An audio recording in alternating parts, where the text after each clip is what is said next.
자, 여러분, 로마 역사상 가장 유명한 인물하면 누가 떠오르시나요? 아마 10개의 아홉은 율리우스 카이사르를 꼽으실 텐데요. 보통 위대한 장군, 뛰어난 전략가로 많이들 알고 계시죠? 그런데 말입니다. 오늘 우리가 살펴볼 이 기록들을 보면요. 카이사르는 단순한 군인이 아니었습니다. 그는 요즘 말로 하면 진짜 천재적인 언어의 마술사이자 여론전의 마스터였어요.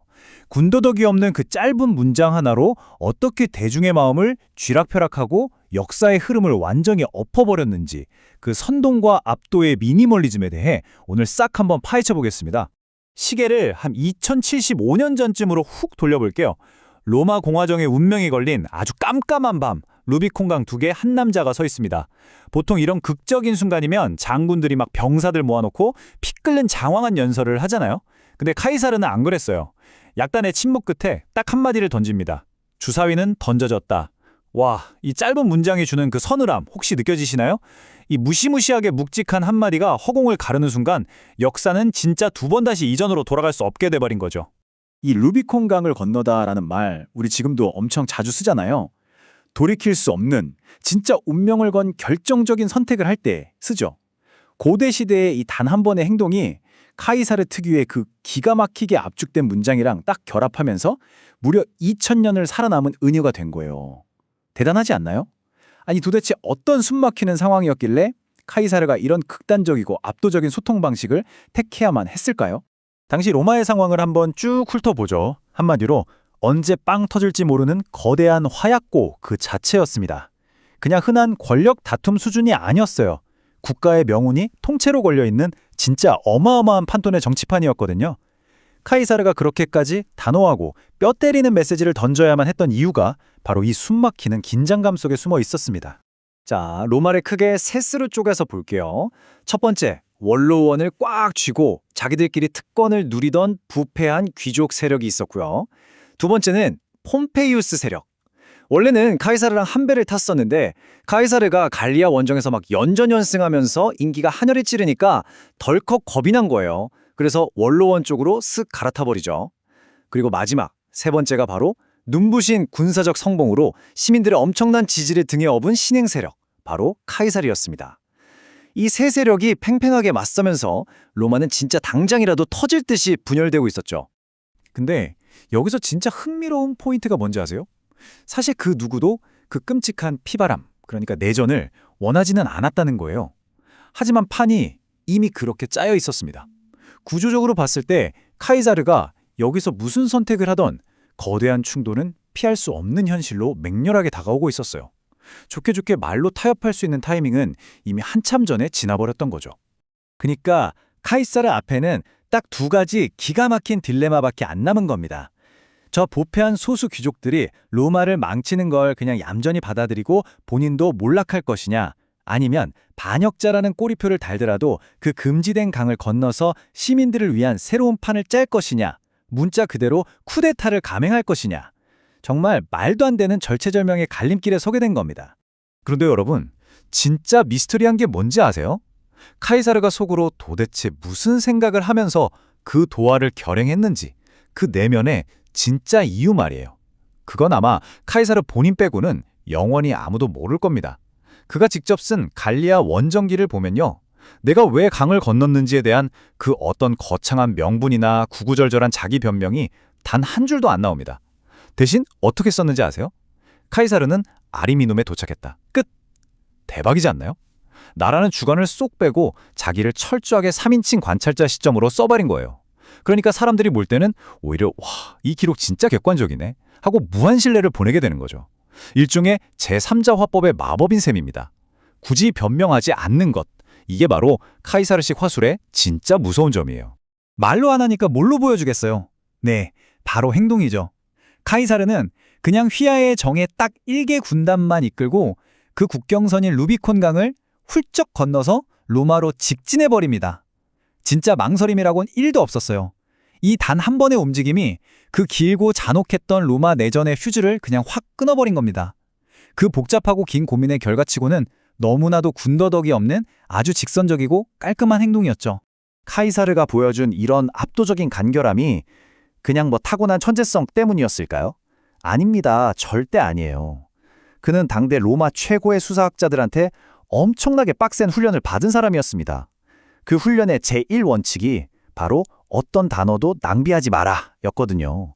쓸데없는 말을 쳐내면 쳐낼수록 그 메시지가 가진 파괴력이 기하급수적으로 커진다는 걸 카이사르는 너무나도 완벽하게 꿰뚫고 있었던 겁니다. 그 혹독한 수사학 훈련의 완전판이자 카이사르가 남긴 역사상 최고의 미니멀리즘 걸작. 다들 아실 겁니다. 바로 이 문장입니다. 베니, 위디, 비치. 왔노라, 보았노라, 이겼노라. 와, 이 세 단어가 주는 그 오싹할 정도의 단순함과 폭발력. 진짜 소름 돋지 않나요? 2000년이 지난 지금 들어도 이 짧은 라틴어 문장은 거의 모든 카피라이팅의 바이블로 불립니다. 만약 다른 평범한 장군들이었다면 어땠을까요? 전쟁 이기고 원로원에 보고서 쓸 때 막 행군하느라 너무 힘들었고 비는 쫄딱 맞았고 밥도 제대로 못 먹고 하면서 온갖 구질구질한 고생담이랑 징징거림을 한가득 썼겠죠. 그런데 카이사르는요, 그 지루하고 구질구질한 과정을 그냥 가차없이 삭제해버립니다. 싹 다 날려버리고 오직 내가 가진 절대적인 지배력 그리고 완벽한 결과라는 그 핵심 의미만 날카롭게 쏙 뽑아낸 거예요. 이 문장 구조를 조금만 터뜯어 볼까요? 행동, 그리고 곧바로 결과, 이게 다예요. 위기 극복? 그런 거 없습니다. 과정이 통째로 쑥 빠지고 결과만 띡 남은 이 짧은 단문이 사실 대중들의 머릿속에 아주 무서운 심리적 함정을 파놓습니다. 바로 확증 편향이죠. 사람들은 이 말을 듣는 순간 홀린 듯이 맹신하게 돼요. 아, 카이사르가 이기는 건 처음부터 너무 당연한 운명이었구나 하고 말이죠. 군더더기 없는 짧은 문장이 어떻게 대중의 인식을 완전히 쇠뇌시켜버리는지 보여주는 진짜 소름 돋는 궁극의 사례입니다. 그리고 이 사람의 언어적인 속도감은요, 실제 행동하는 물리적 속도랑도 완전히 똑같았습니다. 카이사르는 진짜 자기 문장처럼 정광석화 같이 로마로 밀고 들어갔어요. 공화정의 심장부를 팍 장악해 들어가는 그 과정에 어떤 주저함이라거나 쓸데없이 빙빙 도는 둥선 같은 건 단 하나도 없었죠. 직진, 오직 직진이었습니다. 결과가 어땠을 것 같으세요? 네, 완전하고 절대적인 대성공이었습니다. 뼈 때리는 묵직한 메시지에 초스피드 행동력까지 갖췄으니까요. 그리고 여기서 카이사르가 적들을 완전히 바보로 만드는 진짜 무서운 카드를 하나 더 꺼냅니다.